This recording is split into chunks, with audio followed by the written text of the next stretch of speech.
Students in Mobile County have been out of school for the last 2 days because it's so cold. But they're going to go back tomorrow. Did I hear some parents screaming and hollering there? School employees spent the day doing routine checks on buses and assessing campuses and facilities for any weather-related damages. Now, this afternoon, Fox News talked to Renee Phillips, spokesperson for Mobile County Public Schools.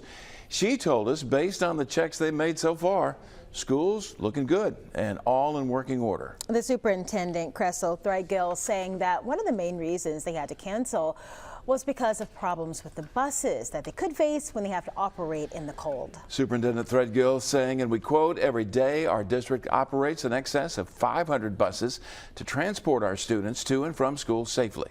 With the temperatures below freezing, this causes both known and unknown issues with the buses." And the school system says they were also concerned about younger drivers not being acclimated to having to commute in icy conditions. Phillips says employees were at the bus barns today checking the buses, doing the necessary maintenance like replacing dead or old batteries and making sure the heat on the buses is working properly.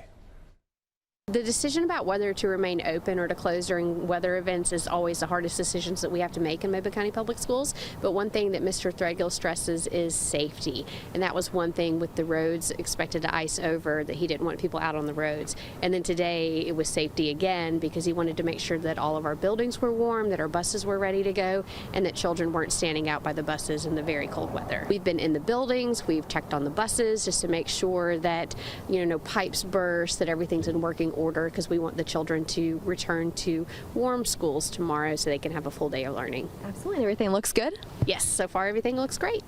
All right, and with school back in session tomorrow, the school system says parents need to make sure their students are dressed warmly because it's still going to be cold.